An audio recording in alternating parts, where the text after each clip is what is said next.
Grüße euch, liebe Zuseher.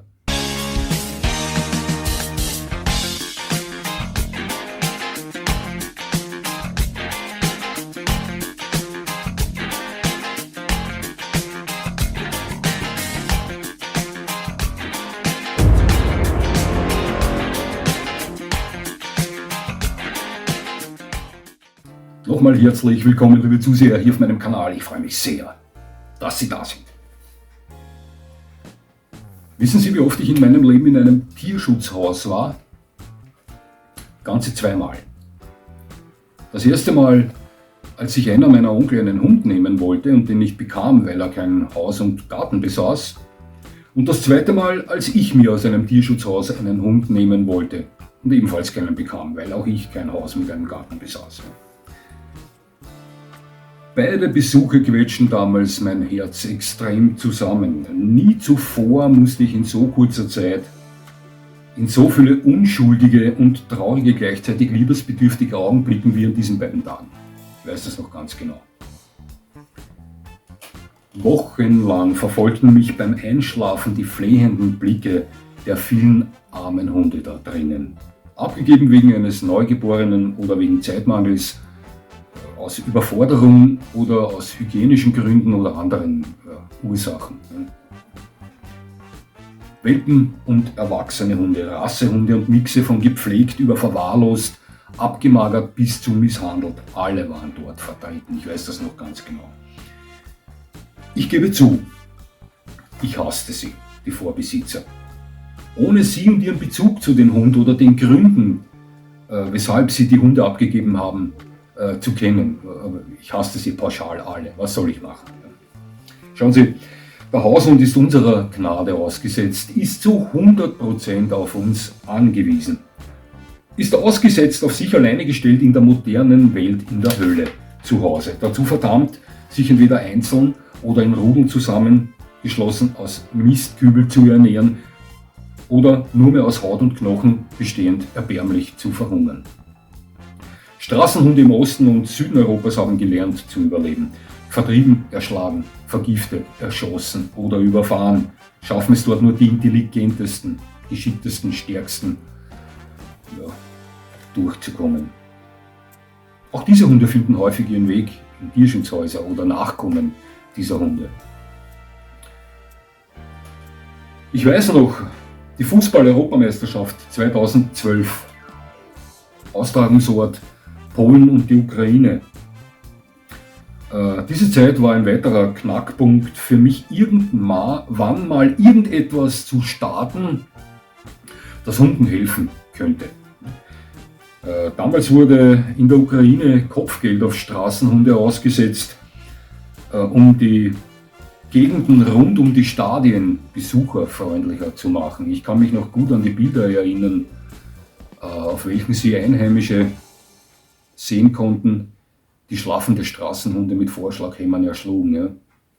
Genauso auf die fahrenden, auf die mobilen Krematorien in Form von kleinen LKWs mit Brennöfen drinnen, die dazu benutzt wurden, gefangene Straßenhunde bei lebendigem Leib zu verbrennen. Sehr ehrhafte Menschen damals gewesen, zu dieser Zeit dort unten, ja, weiß es noch. Ja.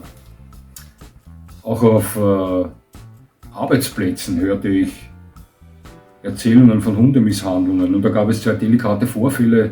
Einmal wurde ich fristlos entlassen in einer Firma, weil mir ein ägyptischer Arbeitskollege davon erzählte, dass er als Junge in Kairo Straßenhunde eingefangen hat, diese in Säcke verschnürt hat und dann bei einem Brückengeländer runterwarf in den Fluss, bei lebendigem Leib in den Säcken drin.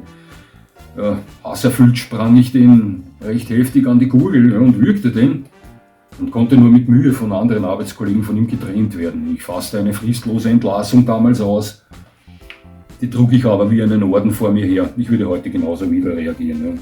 Ein anderes Mal in einer anderen Firma posaunte ein LKW-Fahrer, der uns Ware brachte, hinaus.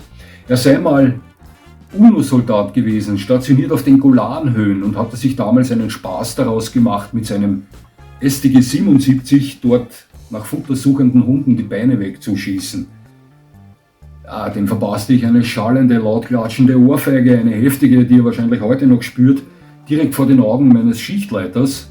Auch da gab es natürlich Radau, Trara, war ziemlich was los. Doch damals sagte mein Schichtleiter zu meinen Gunsten aus und es blieb bei einer Verwarnung. Ja. Doch auch hier hätte ich ohne weiteres, ohne Augenzwinkern, eine fristlose Entlassung in Kauf genommen. Ich stehe dazu. Würde dieser LKW-Fahrer mir diese Geschichte heute wieder erzählen, würde die zweite kassieren. Glauben Sie mir das. Ja.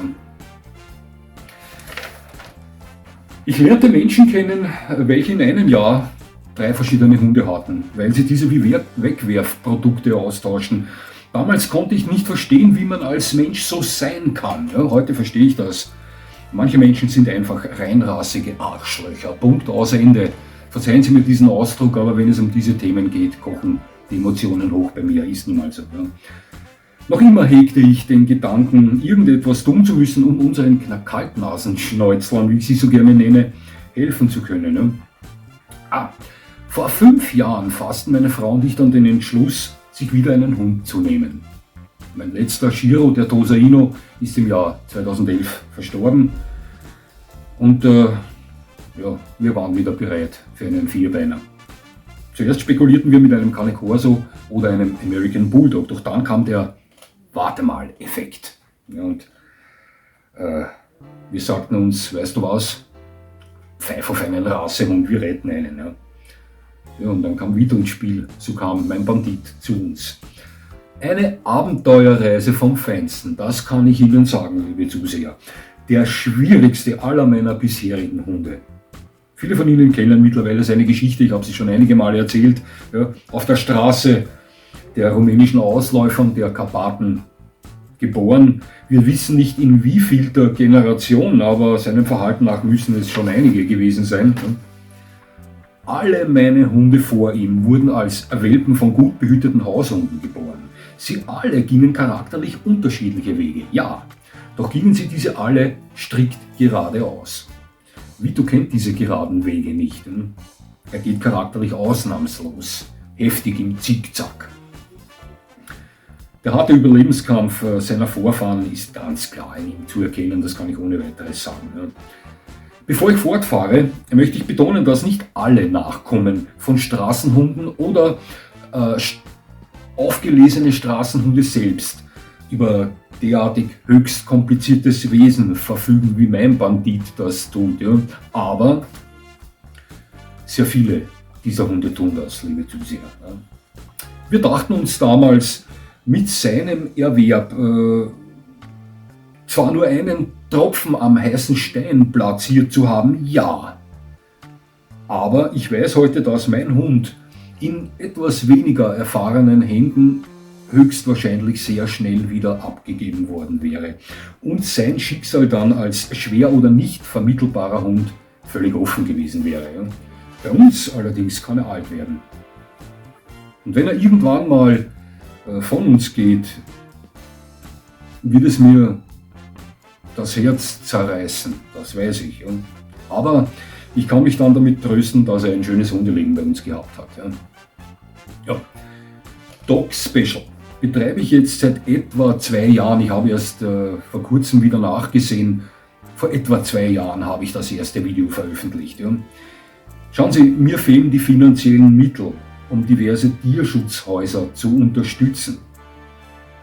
Und genau deswegen gründete ich diesen Kanal mit der Grundidee, mein bescheidenes Wissen zum Thema Kynologie mit Interessierten zu teilen. Im Großteil meiner Videos, auch wenn es in diesen rein um Rassebeschreibungen geht, lasse ich immer Bemerkungen zum Thema Haltung und Umgang mit Hunden fallen. Einige meiner Beiträge behandeln diese Themen sogar speziell. Ja, natürlich sind vielen Zusehern meines Kanals Tipps oder Vorschläge meinerseits, welche ich da in diesen Videos fallen lasse, mehr als nur bekannt. Ja, die sind besser drauf, als ich es jemals sein könnte. Und das ist auch gut so und es sollen noch viel mehr werden. Aber vielen Menschen da draußen sind diese Tipps oder Vorschläge, die ich da fallen lasse, auch nicht bekannt. Menschen, welche noch nie einen Hund hatten, aber in Zukunft gerne einen haben möchten. Ja? Menschen, welche sich vielleicht etwas zu unvorbereitet in das Abenteuer Hund hineinstürzen und dann aufgrund von ausbrechendem Chaos, und das kann ausbrechen, damit spekulieren, den Hund auszusetzen oder in ein Tierheim abzugeben. Genau diese Menschen habe ich im Fadenkreuz, liebe Zuseher. Genau diese Menschen habe ich im Visier. Ganz genau im Visier. Ne? Diesen Menschen möchte ich etwas Vorbereitung bieten. Vorbereitung auf ein Tier, welches seit über 20.000 Jahren den besten Freund des Menschen darstellt. Das tollste Tier der Welt. Ja, ich weiß, alle Tiere sind sie toll, aber die Hunde sind die besten. Da lasse ich nicht mit mir streiten. Ja. Viele von ihnen wären heute gar nicht da, wären ihre Vorfahren nicht von Hunden unterstützt worden. Ja, das ist nun mal Fakt, liebe Zuseher. Und genau deswegen existiert dieser Kanal. Genau deswegen habe ich Dog Special ins Leben gerufen. Das ist mein Versuch, den Hunden da draußen zu helfen. Es hat mich sehr gefreut, dass Sie mir zugesehen haben. Ich würde mich natürlich freuen, wenn Sie mir weiterhin zusehen. Und jetzt wünsche ich Ihnen noch einen schönen Tag. Und das war's schon.